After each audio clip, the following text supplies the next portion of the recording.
పార్టీకి సీఎంకు వ్యతిరేకంగా మాట్లాడే రాజగోపాల్ రెడ్డి సహా పలువురు కాంగ్రెస్ నేతలపై ఫైర్ అయ్యారు ఎమ్మెల్యేలు.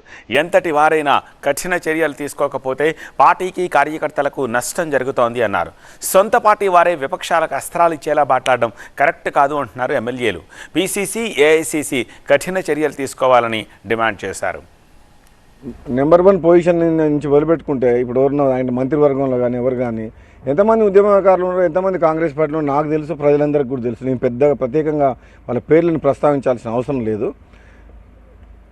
మొదటి నుంచి కాంగ్రెస్ పార్టీలు ఉండి తెలంగాణ ఉద్యమంలో ఉన్నోళ్ళే ముందు నడిస్తేనే కాంగ్రెస్ పార్టీకి లాభం అవుతుంది. మళ్ళీ చెప్తున్నా, ఈ ఆయారాం గయారాం వాళ్ళ స్వార్థం కోసం వస్తారు. వాళ్ళని ముందర పెట్టేసి వాళ్ళ దగ్గరికి బొమ్మంటే వాళ్ళ ఆత్మగౌరవం చంపుకొని నిజమైన కాంగ్రెస్ పార్టీ కార్యకర్తలు, నిజమైన ఉద్యమకారులు ఎవరు కూడా పోరు. కాంగ్రెస్ పార్టీ ఇప్పుడున్న పరిస్థితుల్లో పనిచేసే విధానంలో మాత్రం మార్పు రావాలి. కాంగ్రెస్ పార్టీ కూడా కొన్ని విధానాలను అవసరమైతే మార్చుకోవాలి, తప్పే ఉంది. యంగ్ జనరేషన్ వచ్చింది, జెన్జీ జనరేషన్ వచ్చింది. ఇంకా మేము పాత పద్ధతులనే పోతాము అని అనకూడదు. కొన్ని పద్ధతులు అవసరమైతే మార్చుకోవాలి. యూత్ని ఎంకరేజ్ చేయాలి. ఈ పాతకాలం రాజకీయ నాయకులు ఎవరైతే ట్రెడిషనల్ పొలిటీషియన్సో వాళ్ళు రిటైర్డ్ అయిపోయి కొత్త యూత్ని, కొత్త రక్తాన్ని రాజకీయాల్లోకి తీసుకురావాలి. మేము అధిష్టానాన్ని కానివ్వండి, ఇంకా వేరే ఏది కానివ్వండి, మేము రిక్వెస్ట్ చేసి అడుగుతున్నాం.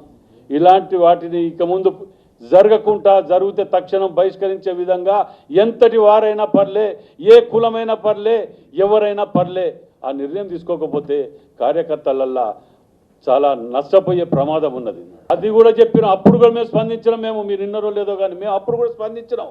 మేము వ్యతిరేకంగా పోయి రోడ్డు మీద కూర్చొని మాట్లాడినాం. అక్కడ మునుగోడు బై ఎలక్షన్లో కూడా పోయి లొల్లి పెట్టుకొని వచ్చిన వాడ. ఇట్లాంటి వాళ్ళని ఉంచొద్దని ఎవరే కానీ నేను అదే మళ్ళీ చెప్తున్నా. మేము మొదటి రాజగోపాల్ రెడ్డి గారు కూడా చెప్పినాం, ఎవరే కానీ అంటున్నాం. మేము మళ్ళీ మీరు ఒకటే పేరు పెట్టుకొని అనకండి. ఇట్లా ఈరోజు రాజగోపాల్ రెడ్డి వదిలేసో, చిన్నారెడ్డి గారిని వదిలేసో మేము కొండా సురేఖ మీదని మేము పడతలేం. ఈ యొక్క రాష్ట్రంలో కాంగ్రెస్ పార్టీని బదనాం చేయడానికి కొంతమంది కుట్ర పడుతున్నారు. ఈరోజు రాజగోపాల్ రెడ్డి గారు చేసే వ్యవహారం కూడా మంచిది కాదు. చిన్నారెడ్డి గారు ఈరోజు ఈ రాష్ట్రంలో ఒక క్రమశిక్షణ కమిటీ చైర్మన్గా వ్యవహరించారు. వారు మాట్లాడే మాటలు కూడా కరెక్ట్ కాదు. ఈరోజు ఇట్లాంటి సీనియర్ నాయకులు ఇలా రోడ్డు మీద మాట్లాడినప్పుడు మాలాంటి జూనియర్లు, మేము ఇప్పుడిప్పుడు రాజకీయాలు వచ్చాం, మొదటిసారిలో ఎమ్మెల్యేగా నేను అయినా, వాస్తవంగా మీ యొక్క సంస్కృతి, మీ కల్చర్ చూసి మేము నేర్చుకోవాలి.